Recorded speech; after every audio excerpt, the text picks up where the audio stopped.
tant qu'il y aura des LGBT-phobies, il y aura toujours des thérapies de conversion. Ça sera toujours séduisant le discours de se dire « Ah tiens, je pourrais prendre une pilule et je pourrais ne plus être gay. » Enfin, My problem is I take bros before hoes way too seriously. Je le répète souvent, en fait, les thérapies de conversion sont des entreprises de destruction massive.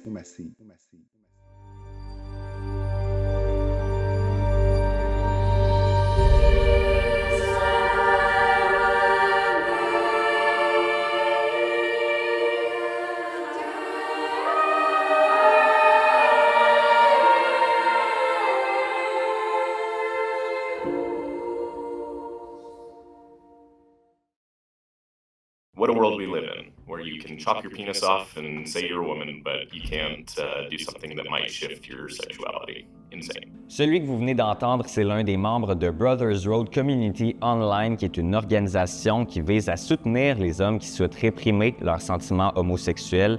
Et ça, c'est le principe d'une thérapie de conversion et c'est illégal au Canada depuis 2022.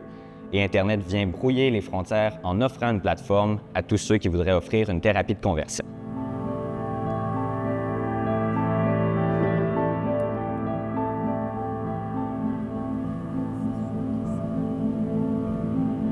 On est à la semaine 1 de l'immersion et je viens de me créer une fausse identité. Dans les prochaines semaines, aux yeux de Brothers Road, je vais m'appeler Michael Dion. Pour m'inscrire, j'ai eu qu'à entrer mon âge et ma nationalité. On n'a même pas vérifié mes informations. Il a aussi fallu que j'entre les raisons pour lesquelles je voudrais participer au groupe. Et puis, en naviguant sur le site, c'est un peu comme un réseau social, par exemple Facebook. Je pouvais même discuter avec d'autres hommes de la communauté. Et chaque membre est là pour la même raison, ne plus ressentir d'attirance envers les autres hommes.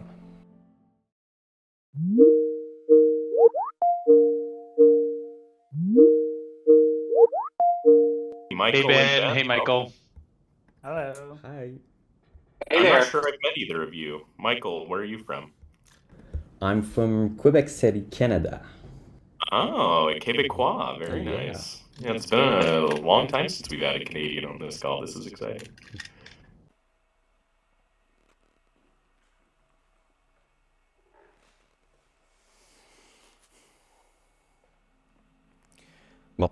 Je viens de participer à une rencontre avec des hommes qui disent souffrir de SSA, donc de Same-Sex Attraction.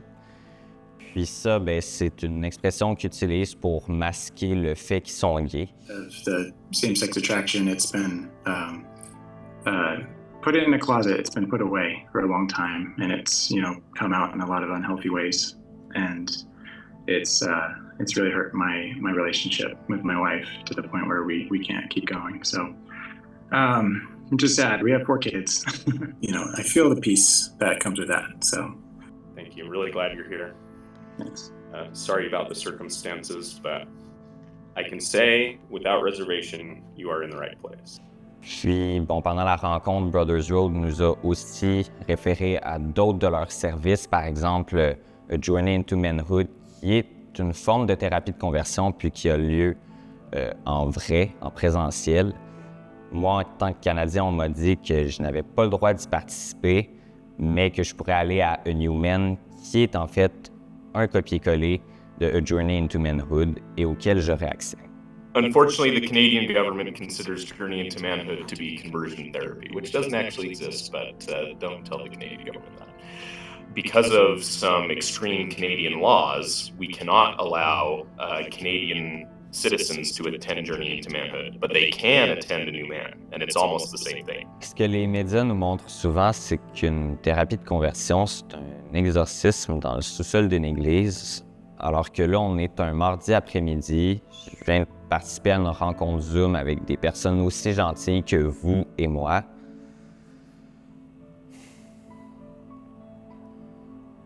C'est vraiment une thérapie de conversion que je viens de vivre.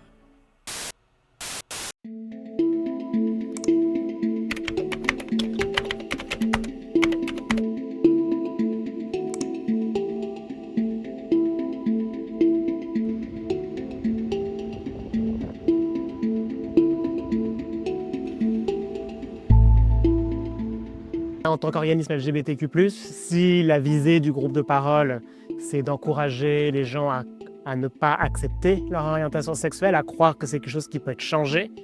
Et puis il y a souvent de la narrative, hein. Souvent on va dire que c'est un traumatisme ou c'est de la faute des parents, souvent de la mère, ou c'est un problème avec ta masculinité, etc.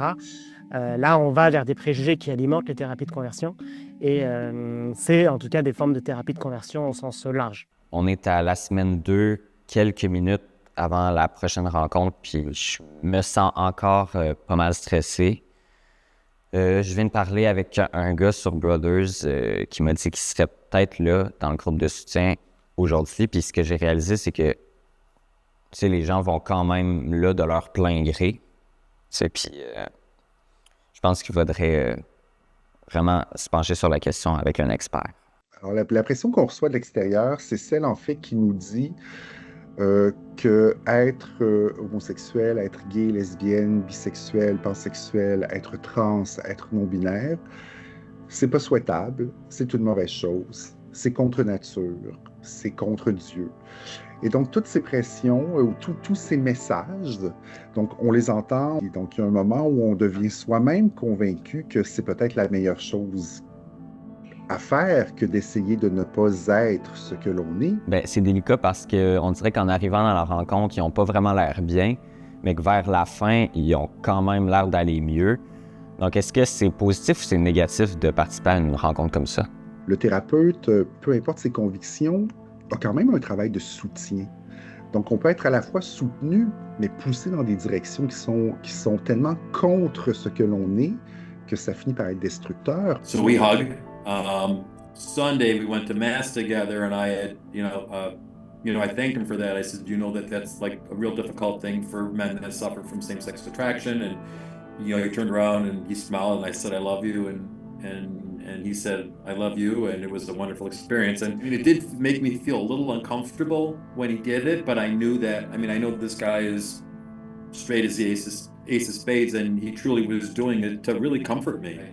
I feel pretty strong in that, allowing that to happen, only because of my experience with Brothers Road. Petit à petit, on est toujours un peu plus détruit parce qu'on est toujours un peu plus exposé à des messages qui invalident, discréditent ce qu'on est.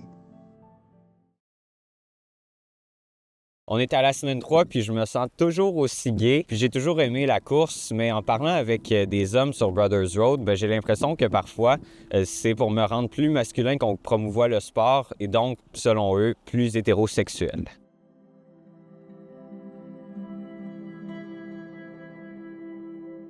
Bien, c'est sûr que souvent, derrière ce type de démarche, une espèce de vision qui veut que les hommes sont attirés envers les femmes sont attirées envers les hommes, et donc si un homme n'est pas attiré envers une femme, c'est qu'il y a un déficit de masculinité.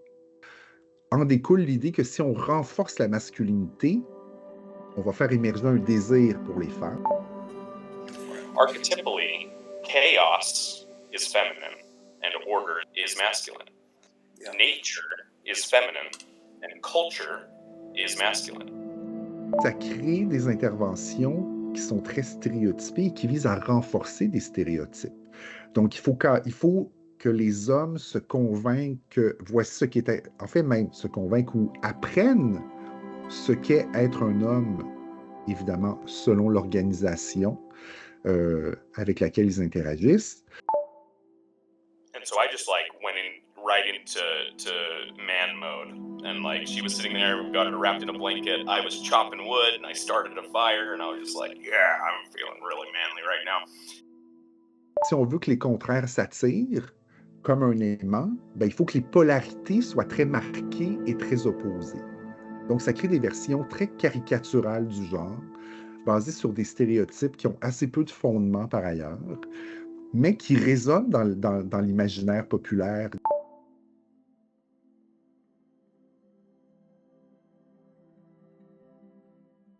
La fin de l'enquête approche, puis je peux mieux comprendre pourquoi certains hommes ont décidé de passer par là. Même si les thérapies de conversion sont illégales au Canada, c'était quand même ultra facile d'y avoir accès en ligne. dans un contexte où les associations professionnelles et les ordres professionnels et la loi se sont prononcés de manière très claire sur le statut des thérapies de conversion, c'est extrêmement difficile de prendre contact avec de tels services en personne. Parce qu'il n'y a personne qui a pignon sur rue, personne ne s'annonce comme ça. Alors évidemment, qu'est-ce qui reste? Il reste à se tourner vers des organisations qui opèrent en ligne. Ça aura été un mois assez prenant. J'ai dépensé beaucoup d'énergie à discuter avec des hommes sur Brothers Road à tous les jours, toute la journée.